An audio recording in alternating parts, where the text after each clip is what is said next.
எல்லோருக்கும் வணக்கம். இன்றைக்கி நம்ம சேனலில் ப்ளூபெர்ரி ஸ்மூத்தி பவுல் எப்படி பண்ணுறதுன்னு பார்க்கலாம். ஸ்ட்ராபெர்ரி ப்ளூபெர்ரி ஃப்ரெஷ்ஷாக செஞ்ச ஜூஸ் ரெசிப்பியும் ரெண்டு இது பார்க்கலாம். ஐஸில் வைக்காமல் பெர்ரிஸையும் ஸ்ட்ராபெர்ரியையும் எடுத்து நான் ஜூஸ் பண்ணியிருக்கேன். அடுத்தது ஐஸ் போட்டு ஒரு ஜூஸ் பண்ணியிருக்கேன். இப்போ ஸ்மூத்தி பவுல் எப்படி பண்ணுறதுன்னு பார்க்கலாம். பனானாவை கட் பண்ணி ஃப்ரீசரில் ஒரு 3 hours வச்சுக்கலாம். ப்ளூபெர்ரியையும் ஸ்ட்ராபெர்ரியையும் நல்லா சுத்தம் பண்ணிவிட்டு ஒரு பிளாஸ்டிக் கண்டெய்னரோ இல்லை கிளாஸ் கண்டெய்னரோ போட்டு நீங்கள் ஃப்ரீசரில் குறைஞ்சது ஒரு 3 மணி நேரம் ஃப்ரீசரில் வைங்க.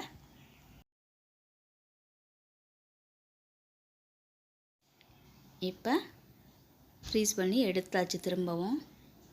இப்போ மிக்ஸி ஜாரை யூஸ் பண்ணி நான் பிளெண்ட் பண்ண போகிறேன். தேவைப்பட்டால் நீங்கள் கொஞ்சம் பால் கூட அதில் சேர்த்துக்கலாம்.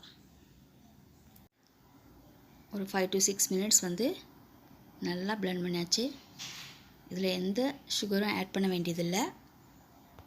பனானா பிடிச்சவங்க பனானாவை ஆட் பண்ணிக்கலாம்.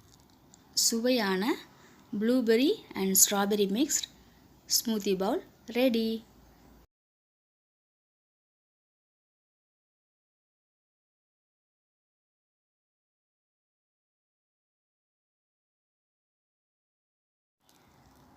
பனானாவோட மிக்ஸ் பண்ணோம்னா கொஞ்சம் திக்னஸ் கிடைக்கும். உங்களுக்கு பனானா வேணான்னா நீங்கள் தனியாக கூட இந்த மாதிரி அரைச்சி எடுத்து வச்சுக்கலாம். டாப்பிங்ஸ் உங்களுக்கு என்ன பிடிக்குதோ அதை நீங்கள் ஆட் பண்ணிக்கலாம். சில பேருக்கு நட்ஸ் ரொம்ப பிடிக்கும், அதனால் நட்ஸை அதை ஆட் பண்ணிக்கலாம். சாக்லேட் பிடிச்சவங்க சாக்லேட்டு கூட ஆட் பண்ணிக்கலாம். இப்போ குக்கி பிஸ்கெட் பிடிச்சவங்க குக்கி பிஸ்கெட்ஸ் இருந்தால் கூட இந்த மாதிரி அலங்கரிச்சுக்கலாம். சும்மா சாப்பிட்டா கூட ரொம்ப டேஸ்டியாக இருக்கும். அது ரொம்ப ஹெல்த்தியான blueberry strawberry banana mixed smoothie bowl ready. அடுத்தது இந்த ப்ளூபெர்ரியும் ஸ்ட்ராபெர்ரியும் வச்சு ஐஸ் க்யூப் மிக்ஸ் பண்ணி நம்ம ஐஸ் பிளெண்டட் பண்ண போகிறோம். இது செய்கிறது ரொம்ப ஈஸி. 5 அல்லது 6 ஸ்ட்ராபெர்ரி எடுத்துக்கோங்க.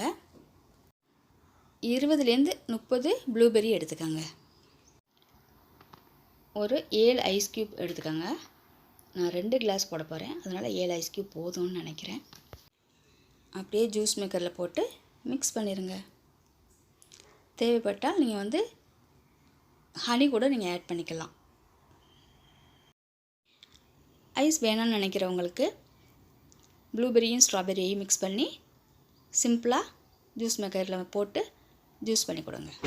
ரொம்ப ஹெல்த்தியாக இருக்கும், டேஸ்டியாகவும் இருக்கும். ஸ்மூத்தி பவுல் கொஞ்சம் டிஃப்ரெண்ட்டாக இருக்கும், அதனால தான் blueberry mixed strawberry banana smoothie bowl நான் செஞ்சு காட்டியிருக்கேன். நீங்களும் உங்கள் வீட்டில் செஞ்சு பாருங்கள், ரொம்ப டேஸ்ட்டாக இருக்கும். பிரேக்ஃபாஸ்ட்டுக்கு கூட நீங்கள் இதை எடுத்துக்கலாம். இந்த வீடியோ உங்களுக்கு பிடிச்சிருந்துச்சின்னா லைக் பண்ணுங்கள், சப்ஸ்கிரைப் பண்ணுங்கள், உங்கள் ஃப்ரெண்ட்ஸுகளுக்கும் ஷேர் பண்ணுங்கள். பாய். நன்றி, வணக்கம்.